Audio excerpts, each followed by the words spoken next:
Morning. Good morning. Good morning. Hey, Tommy. Hi, how you doing? All right. Good.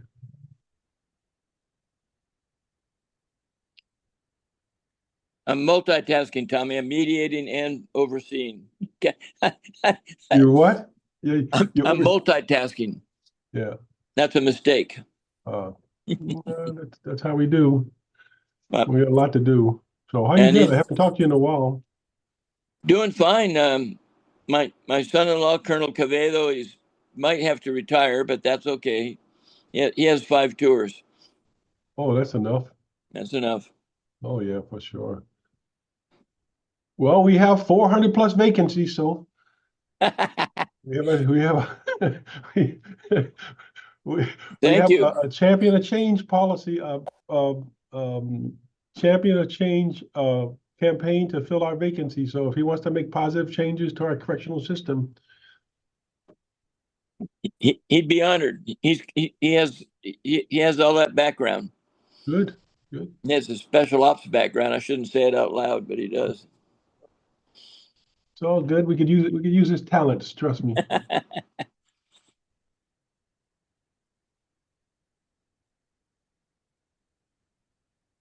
Is he going to stay here in Hawaii? Well, the three boys live with us, put it that way. And the Okay. boys go to St. Louis, so they're very, Okay. maybe they'll be quarterbacks. Wow. Oh, that's good. Okay. Good morning, everyone. Morning.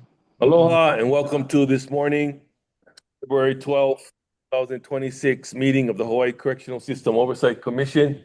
Thank you, commissioners, for being here. I'll just do a quick call to order as we bring this meeting to order. Mike Town, I see you on Zoom. Here. Martha Tornay, Here. Mark Brown, Here. Ron Barra. Here. And myself, Mark Patterson, all commissioners are present for this meeting, as well as the oversight coordinator and a staff. Let's look at I'll take a motion to approve the minutes of the January 8th, 2026 meeting. So moved. Second. Been moved by Mark Browning and seconded by Ronnie Barra that the minutes for the January 8th, 2026 meeting be accepted. Any discussion? Hearing none. All in favor, say aye. Aye. All opposed, same. Motion passed. Okay, moving right along to agenda item number 4. Morning, Tommy. How you doing?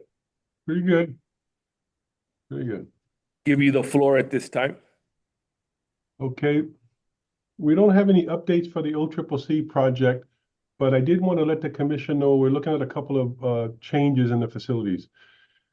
We were getting last year a lot of mail that was soaked in chemicals, and that's how spice and some of the drugs were getting into the facilities. So we bought these mail detection machines where we send the mail through the machines, and the machines detect anomalies in the mail, the weight, things like that. Now, though, someone out there has gotten smart, and instead of putting it in the paper, the drugs are being placed in the toner, the ink itself. So that makes it harder to detect for us. So we're looking at the possibility of Xeroxing all of the incoming mail and providing the recipient with the Xerox copies of the mail and then destroying the original. We do have to do some more research with respect to the legal mail aspect, how that would work. So I thought I'd let you guys know. The second thing is we're also looking at, because our facility is so old and antiquated, and we cannot retrofit, cameras in every cell like some of the newer facilities on the mainland have.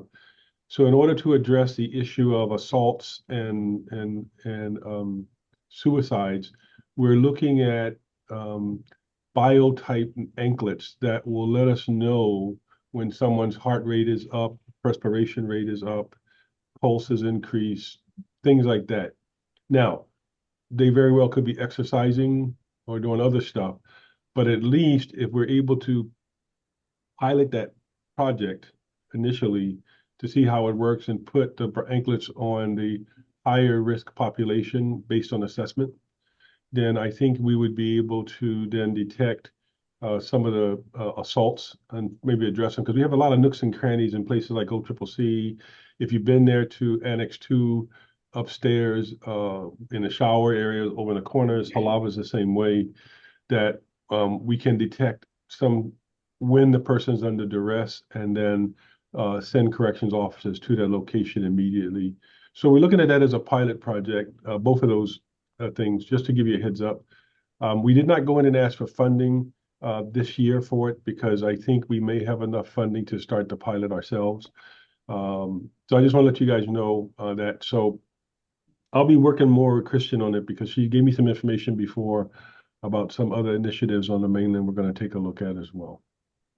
Other than that, there are no updates to OCCC. There are a couple of bills moving forward in the legislature that were part of the administration's package that we asked for. One was the increase to SAVN from the 600,000 to remove the SAVN cap. There's another bill that would eliminate fees for inmates for the telephone calls. The problem with that bill is the state then would have to fund those SAVN positions and the operating costs for SAVN, because we would not be able to take the $200,000 we currently get annually from the telephone system to apply to SAVN.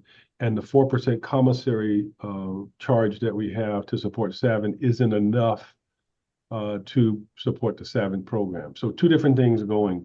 The bill to remove the cap from SAVN, the 600,000, and the bill to address the telephone issue. So we'll be working with Representative Bellotti and legislators on what that cost would look like for the taxpayer with respect to funding the operations and the positions for SAVN. And the 4% commissary, though, would then be used to pay for the annual APRIS contract for the SAVN project, and also for any type of outreach for the SAVN program. The other bill that we wrote, that the governor introduced, just adds corrections officers to the list of first responders who would be eligible for counseling. And it's actually correctional workers, because we have case managers and medical staff that come upon emergencies in the facilities and may be traumatized by that. That bill is moving forward. So far, just technical amendments were made to the bill. Same thing with the SAVN cap removal, just technical amendments. And that's it so far. We don't have anything to report for the other facilities, because there's really nothing major going on. I did ask the facilities to provide with a list of any type of damage from the recent wind and rain. The only facility that may have some type of damage was Guayaba so far, because the wind took out a lot of the trees in the valley. And so as a result of those trees going down, the power went out at Guayaba for almost a full day. And so we're waiting for estimates from HECO, and then we will then provide that to the governor's office and to HIEMA to try to seek reimbursement for those costs. Other than that, so far, no other facilities have reported any type of wind or rain damage. Good. Okay. That's all I have. Commissioners, any questions? Go ahead. Tommy, I want to talk about the biotype anklet you were bringing up. Yes. I've never heard of this before, but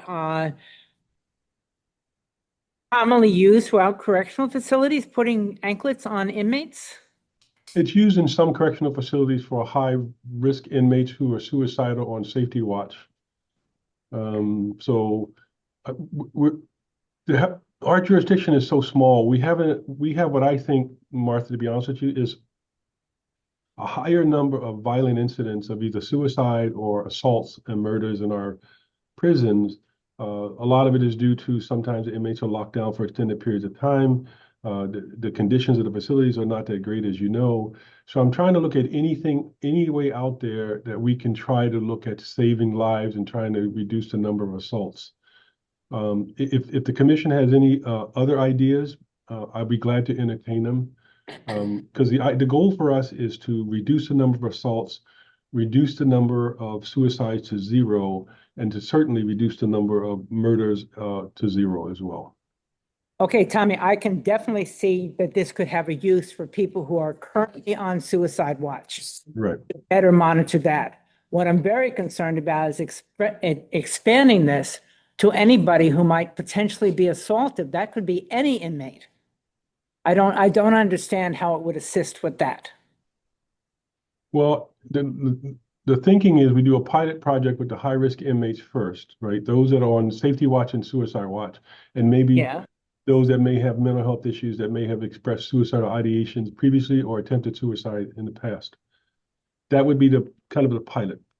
If it worked and we're able to reduce assaults via we receive the alert to central control, we send the staff there immediately, they're able to stop the assault, then we would look at, do we need to then expand that out? I didn't say we would do it for every inmate, but I'm trying to figure out anything we can to reduce the number of assaults and the suicides in our facilities. The suicides I can see, the other ones I'm very concerned about. Okay. No further questions?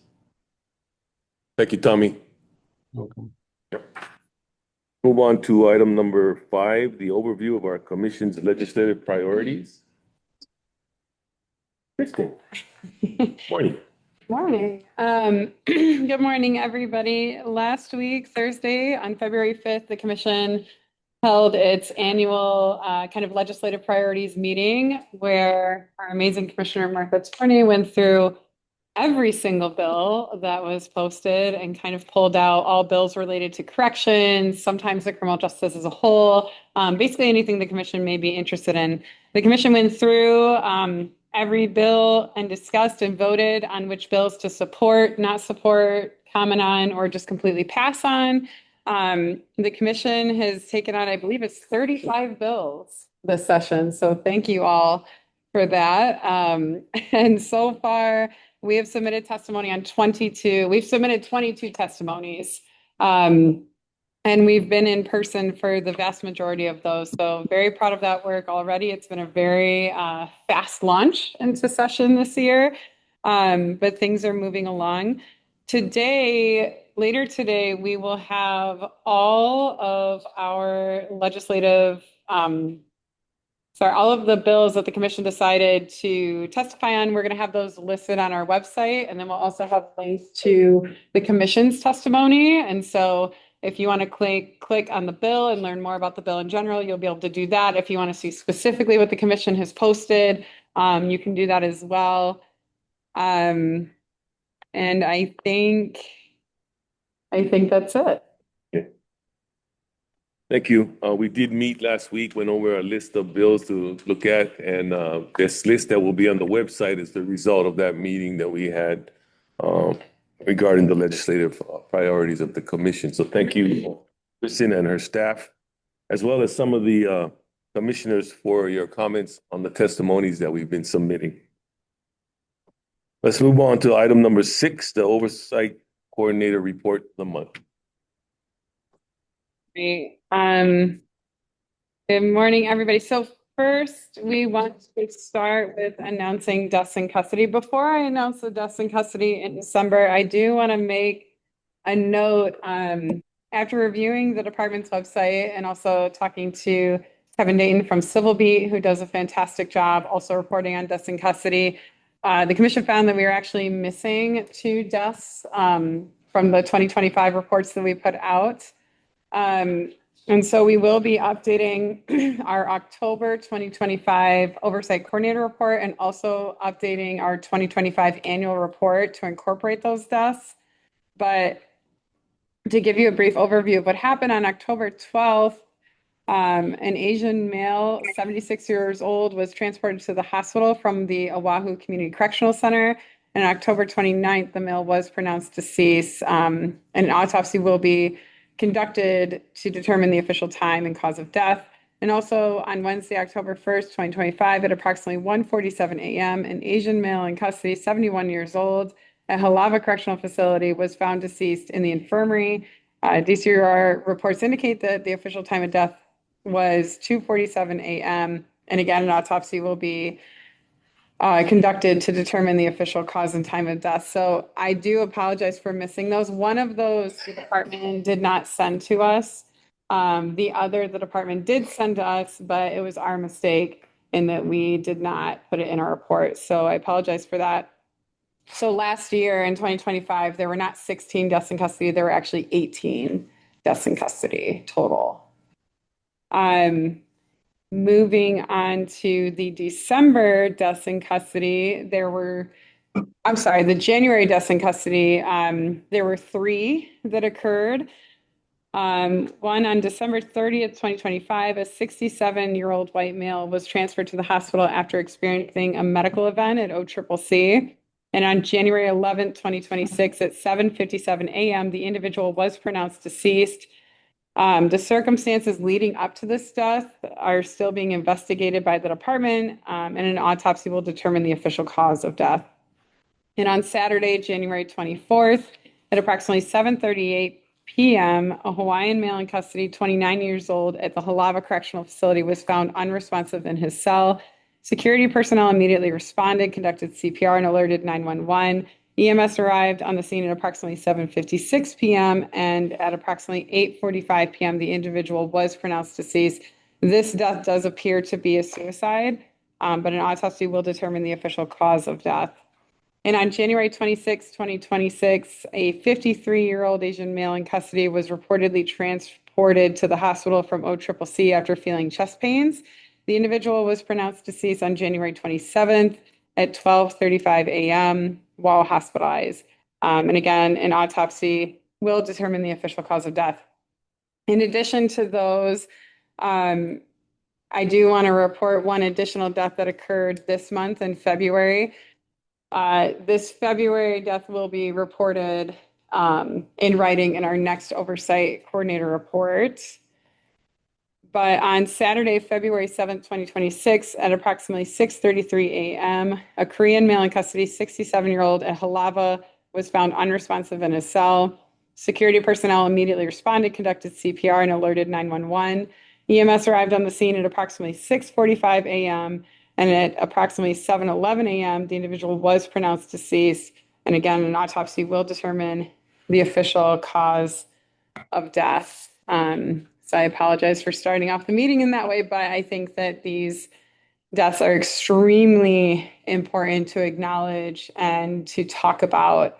We are still working on our very large death in custody project. We are missing at least 100 autopsies that we're still trying to track down. But once we have those, we'll be able to have a better understanding of the trends and ideally ways to prevent these deaths. And so we appreciate the department with working closely with us on that project. And we're hoping to have some updates soon. Moving on to events attended. So on January 13th, the commission participated in the Act 292 Restrictive Housing Legislative Working Group. Again, this group was enacted by Governor Green to develop and recommend laws, policies, and procedures regarding restrictive housing, and specifically looking at vulnerable populations. The group has kind of expanded its role in really looking at Act 292, which was passed last year, in trying to determine the best practices and potential amendments moving forward for Act 292. On January 27th, the commission presented to the working group to kind of give an overview of the jail system, help clarify terms as defined by the department and also by Act 292, and highlight why Act 292 matters. Again, one big takeaway from this meeting I just wanted to touch on was I think the group was getting really wrapped up in language from the department and how to manage these difficult populations. So whether it be protective custody or whether it be individuals who are in restricted housing, also known as solitary confinement for doing an infraction or doing something wrong. I think at the end of the day is that we all have to remind ourselves that solitary confinement is extremely damaging for human beings. And there's very specific research on this that indicates trauma that is induced after 14 days. of experiencing solitary confinement. And so, you know, us as a commission and staff, we hear these stories constantly and we hear about this trauma constantly. And so we really wanted to kind of bring the focus back to the lived experience portion. The other piece I just wanted to highlight that appears to be a priority for the legislature is they didn't appear to be aware of this previously, is that in Saguaro, where we send about 800 of our people, there is a program called the SHIP program. I don't remember exactly what it stands for, but this program is designed to keep somebody in restrictive housing for a year minimum. The way that it works is on a quarterly basis. The first quarter, you spend 23 hours in a cell. Then the second quarter, it goes to 22, and then 21 and 20. At any point, you could get an infraction while in this program and either restart that time completely or maybe go back to the first or second quarter. And so oftentimes people spend more than a year in what is defined as restrictive housing by Act 292. Act 292 is applicable to all state contracted facilities, all out-of-state contracted facilities. And so this act would ban SHIP.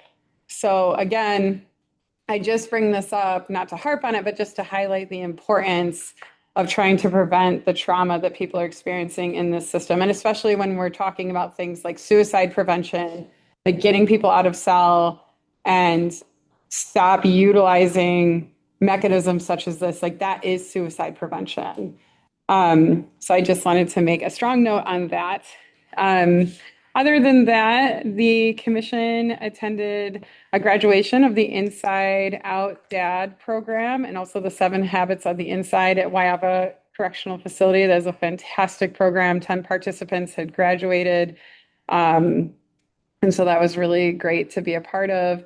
And also the commission had gone to the Makahiki celebration at the Women's Community Correctional Center. More information regarding this and other Makahiki events will be posted in a later report. The commission staff has been trying to attend all Makahiki events, including Saguaro's next week, to get a better understanding of how the department is conducting those celebrations. So we'll be putting out a brief report on that. And then 2 more things. The commission had attended an informational briefing that was really focused on Hawaii's current pretrial system. It was hosted by the House Judiciary and Hawaiian Affairs Committee. And it was very, very interesting. If you have the opportunity to go back and watch that briefing, I highly recommend it. It is on YouTube. And then lastly, the commission had attended a mental health technician training at the Women's Community Correctional Center, where 10 women had successfully completed training and received their certificates. So again, we really appreciate the department's efforts in making those types of programs available and making it so people can graduate and get certificates, and also inviting the commission to be a part of that. We really appreciate that. Other than that, our report is on the website, and I'm happy to answer any questions from the commissioners. Oh, I apologize. The presentation that we did at the Restrictive Housing Working Group is attached to the Oversight Coordinator report, if anybody would like to take a look at that. I do have a comment I want to make. At the informational hearing that was held concerning the restrictive housing, Representative Gardner Shimizu, who is on the committee, he has been a very good representative on that committee. He's asked a lot of very good questions. But one thing did bother me, and I wanted to speak up, and I didn't think it was appropriate. He kept on referring to our adult correctional officers as guards.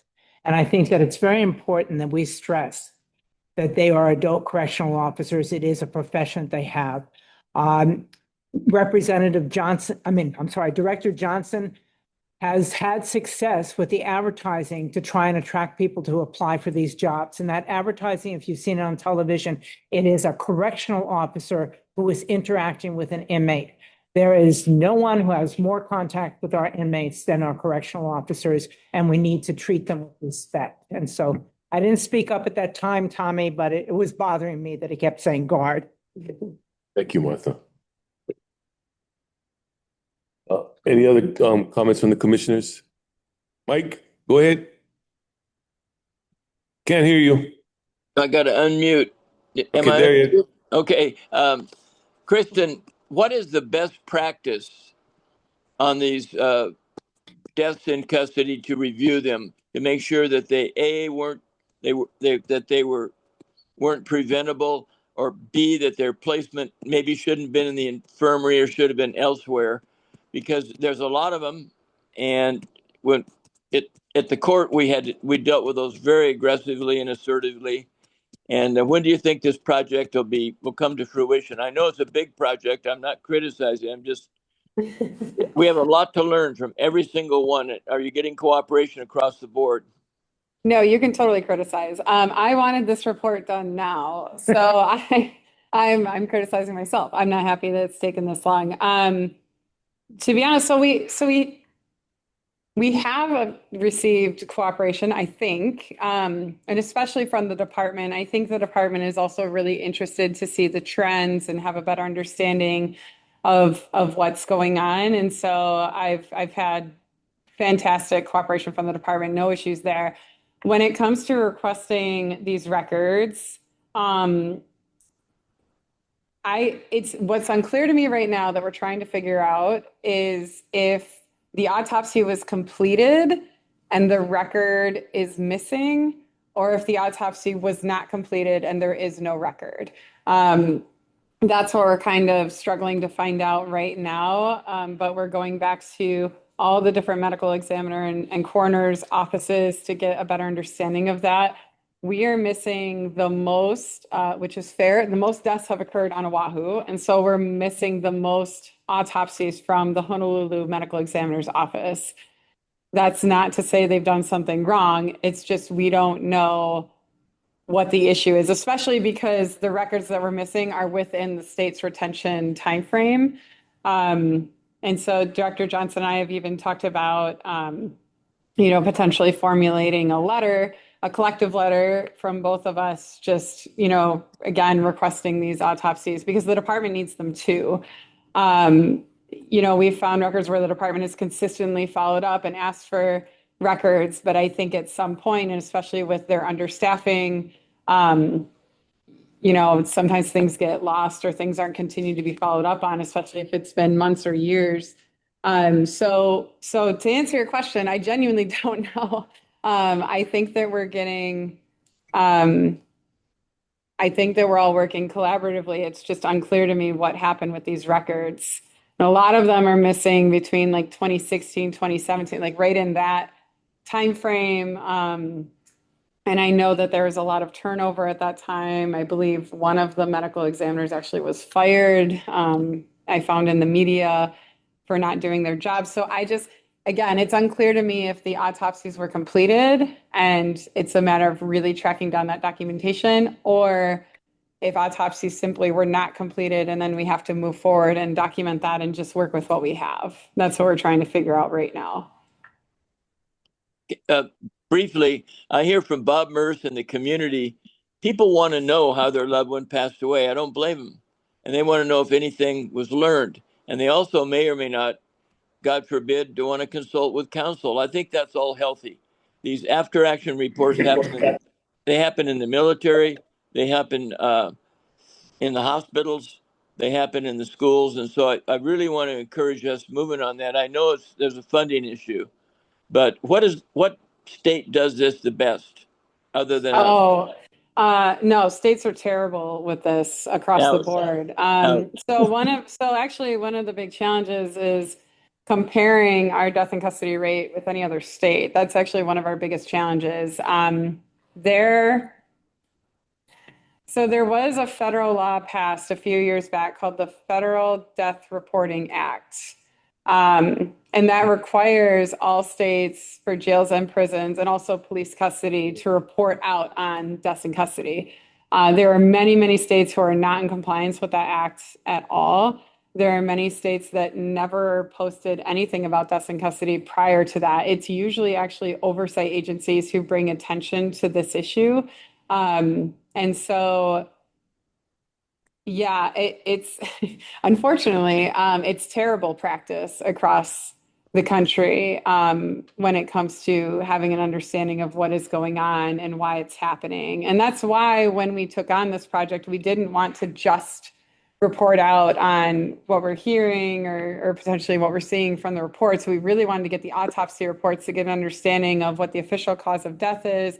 And if there are any potential drugs in the individual systems, I think that is extremely important to look at as well, whether it be a suicide, homicide, medical issue, whatever it may be, because that means that the death could have potentially been prevented.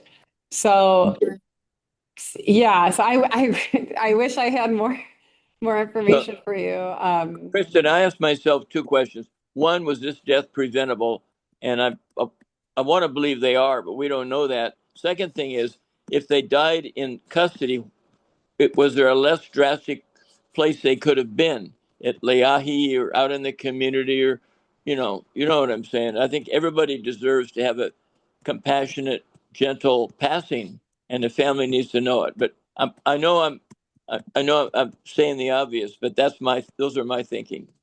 No, I appreciate you bringing up, and we are trying to flag for the older, the more medically complex folks who have passed. We are trying to flag based on the autopsy reports, like if they would have been a potential candidate for compassionate release. Now, that's not necessarily looking at the potential risks that they would have to society, which of course the paroling authority does look at. But we are trying to flag things like that to bring more attention. Like this is why compassionate release is so important. So all the things you're bringing up, we are very actively working on. It's just taking an incredible amount of time, more time and resources than what I had originally anticipated. Thank you.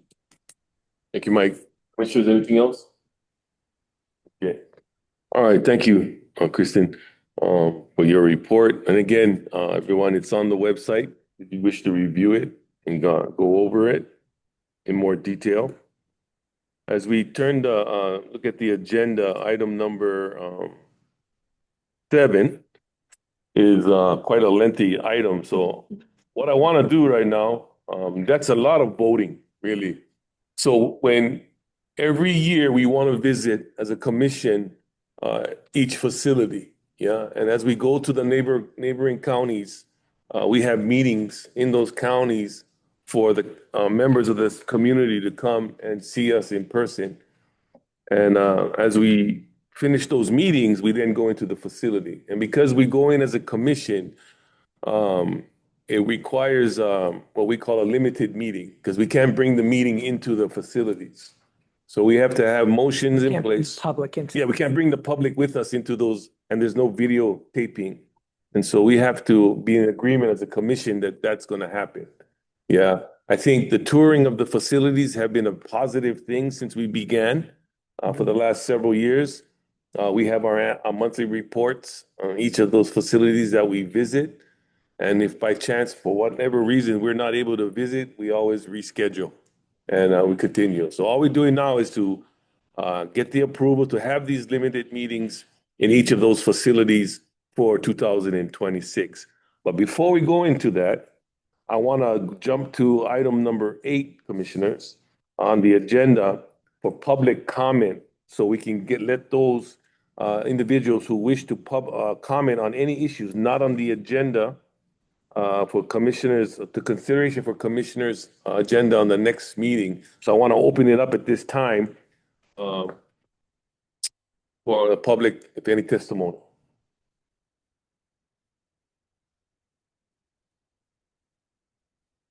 Don't see any hands up. Seeing none at this time, thank you, everyone. I'm gonna sound like AI right now. I've given judges instructions, commissioners instructions. So here we go. Back to item number 7 on the agenda for our limited meetings at the following correctional facilities this year. I'll take a motion for the Oahu Community Correctional Center. I move to determine that it is necessary to hold a limited meeting at the Oahu Community Correctional Center because the on-site inspection is necessary and public attendance is impracticable due to it being a locked and secure facility. Also, public attendance is not allowed without an official reason due to facility-specific policies and procedures. Is there a second? Second. It's been moved by Martha and seconded by Mark Browning that we accept a limited meeting for the Oahu Community Correctional Center for 2026. Any further discussion? Hearing none, all in favor say aye. Aye. All opposed, same. Any abstentions? Motion passed. Go The ahead. second motion for Oahu Community Correctional Center, I move that we waive the videotaping requirement because of privacy issues for the people incarcerated in the facility and for those who may be under the jurisdiction of the Department of Corrections and Rehabilitation. Is there a second? Second. It's been moved by Martha and seconded by Mark that we waive the videotaping requirement for the Oahu Community Correctional Center upon our tour. Any further discussion?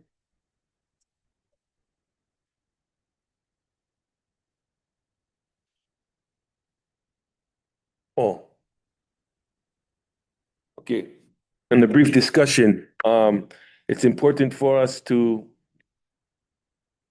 Protect the privacy. protect the privacy of the individuals for the videotaping while we're in the facility. And it's important for you to tour as a collective group. And it's also important for us to tour as a collective group. We'll get it better as we move on. We got 10 more to go. Oh, just 7. Okay. No further discussion. All in favor say aye. Aye. All opposed, same. Motion carried. I'll take a motion now for a limited meeting for the Kauai Community Correctional Center. Thank you, Mr. Chair. I move to determine that it is necessary to hold a limited meeting at the Kauai Community Correctional Center because the on-site inspection is necessary and public attendance is impractical due to it being a locked and secured facility.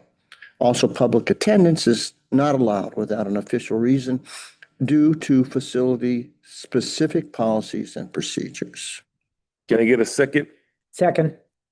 It's been moved by Mark Brown and seconded by Martha Tornay that we accept a motion for a limited meeting at the Kauai Community Correctional Center.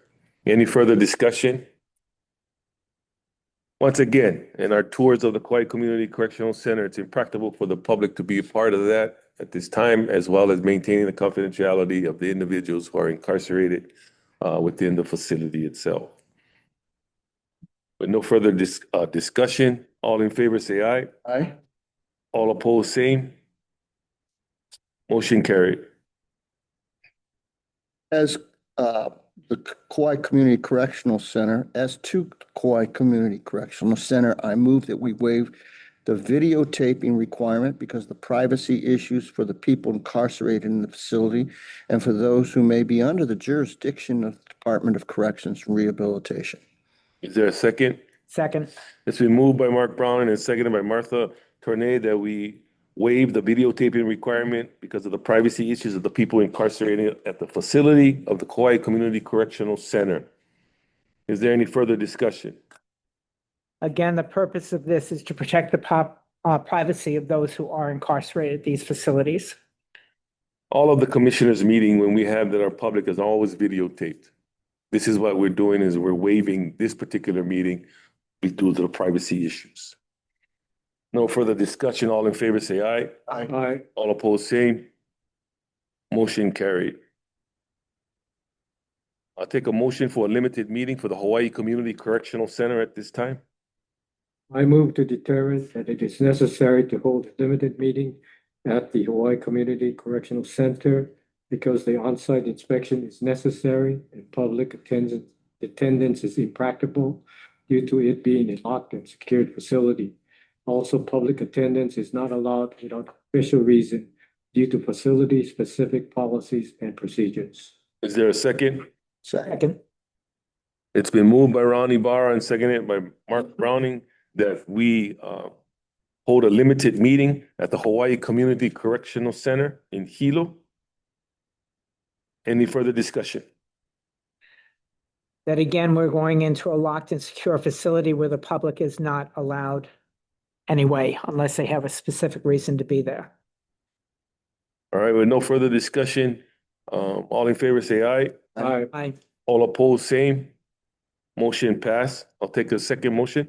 As to Hawaii Community Correctional Center, I move that we waive the videotaping requirement because of privacy issues for the people incarcerated in the facility and for those who may be under jurisdiction of the Department of Corrections and Rehabilitation. Is there a second? Second. It's been moved by Ron Ibarra and seconded by Mark Browning that we waive the videotaping requirement for the Hawaii Community Correctional Center visit. Any further discussion? Again, we want to protect the privacy of those who are incarcerated and even those who are working there. No further discussion. All in favor say aye. Aye. Aye. All opposed, same. Motion carried. I'll take a motion for a limited meeting for the Maui Community Correctional Center. Mr. Chair, I move to determine that it is necessary to hold a limited meeting at the Maui Community Correctional Center because the on-site inspection is necessary and public attendance is impractical due to it being a locked and secured facility. Also, public attendance is not allowed without an official reason due to facility-specific policies and procedures. Is there a second? Second. It's been moved by Mark Browning and seconded by Ron Ibarra for a limited meeting at the Maui Community Correctional Center. Any further discussion? Once again, in our tour at the Maui Community Correctional Center, we need to have a limited meeting due to the secured purpose of the facility and the privacy of its population, and public attendance is impractical at that time. Hearing no further discussion, all in favor say aye. Aye. All opposed, same. Motion passed. I'll take the second motion. As to Maui Community Correctional Center, I now move that we waive the videotaping requirement because the privacy issues for the people incarcerated in the facility and for those who may be under jurisdiction of the Department of Corrections and Rehabilitation. Is there a second? Second. It's been moved by Mark Browning and seconded by Ron Ibarra that we waive the videotaping requirement for the Maui Community Correctional Center visit. Any further discussion? I believe that we have a responsibility to protect the privacy of those who are incarcerated. With no further discussion, all in favor say aye. Aye. All opposed, same. Motion carried. I'll now take a motion for the Women's Community Correctional Center. I move to determine that it is necessary to hold a limited meeting at the Women's Community Correctional Center because the on-site inspection is necessary and public attendance is impracticable due to it being a locked and secure facility. Also, public attendance is not allowed without an official reason due to facility-specific policies and procedures. Do I get a second? Second. It's been moved by Martha Tornay and seconded by Mark Browning that we vote on a limited meeting for the Women's Community Correctional Center for 2026 tour. Any further discussion? Again, these are locked and secure facilities that are not open to the public on a regular basis unless there's a specific reason to be there. And therefore, that's the reason we should have a limited meeting. No further discussion. All in favor say aye. Aye. All opposed, same. Motion carried. I'll take a second motion. The second motion for the Women's Community Correctional Center, I move that we waive the videotaping requirement because of the privacy issues for the people incarcerated in the facility and for those who may be under the jurisdiction of the Department of Corrections and Rehabilitation. Do I get a second? Second. It's been moved by Martha Tornay and seconded by Mark Browning that we waive the videotaping requirement for the tour of the Women's Community Correctional Center for 2026. Any further discussion? I think it is necessary that we continue to protect the privacy of those who are incarcerated at these facilities, As well as the staff. as well as the staff. Yeah. No further discussion. All in favor say aye. Aye. All opposed, same. Motion carried. I'll now take a motion for the Halawa Correctional Facility. I move to determine that it is necessary to hold a limited meeting at the Halava Correctional Facility because the on-site inspection is necessary and public attendance is impracticable due to being a locked and secure facility. Also, public attendance is not allowed without an official reason due to facility-specific policies and procedures. Is there a second? Second. It's been moved by Martha Tornay and seconded by Mark Browning that we hold a limited meeting at the Halaba Correctional Facility in the year 2026. Any further discussion? Again, this is a facility that is not open to the public because it is a locked and secure facility. You have to have a specific reason to be there. No further discussion. All in favor, say aye. Aye. All opposed, same. Motion passed. I'll take the second motion. I move that the Halava Correctional Facility, for the Halava Correctional Facility, I move that we waive the videotaping requirements because of the privacy issues for the people incarcerated in the facility and for those who may be under the jurisdiction of the Department of Corrections and Rehabilitation. Can I get a second? It's been moved by Martha Tornay and seconded by Mark Browning that we waive the videotaping requirement for the tour of the Halava Correctional Facility in 2026. Any further discussion? Again, I think it's important that we protect the privacy of those who are incarcerated and also of the staff who are assigned to the facility. No further discussion. All in favor, say aye. Aye. All opposed, say same. Motion carried. I'll take a motion now for the Kulani Correctional Facility. I move to determine that it is necessary to hold a limited meeting at the Kulani Correctional Facility because the on-site inspection is necessary and public attendance is impracticable due to it being a locked and secured facility. Also, public attendance is not allowed without an official reason due to facility-specific policies and procedures. Can I get a second? Second. It's been moved by Ronnie Barra and seconded by Mark Brown that we hold a limited meeting at the Kulani Correctional Facility in 2026. Any further discussion? Again, the facility is not open to the public. It is a secure facility, even though it's an open campus, but still a secure facility. And for the public to visit, they need to have a specific reason to be there. With no further discussion, all in favor say aye. Aye. All opposed, say same. Motion carried. I'll take the second motion for Kulani Correctional Facility. As to Kulani Correctional Facility, I move that we waive the videotaping requirement because of privacy issues for the people incarcerated in the facility and for those who may be under jurisdiction of the Department of Corrections and Rehabilitation. Any second? Second. It's been moved by Ronnie Barra and seconded by Mark Browning that we waive the videotaping requirement for the 2026 tour of the Kulani Correctional Facility. Any further discussion? Again, it is important that we protect the privacy of those who are incarcerated and then also for our staff who are assigned to Kulani. No further discussion. All in favor say aye. Aye. All opposed, same. Motion carried. I'll take a motion for Wyaba Correctional Facility at this time. I move to determine that it is necessary to hold a limited meeting at the Wyaba Correctional Facility because the on-site inspection is necessary and public attendance is impracticable due to it being a locked and secure facility. Also, public attendance is not allowed without an official reason due to facility-specific policies and procedures. I'll take a second. It's been moved by Martha Tornay and seconded by Mark Browning that we hold a limited meeting at the Wyaba Correctional Facility in 2006. Any further discussion? Correctional facilities are not open to the public.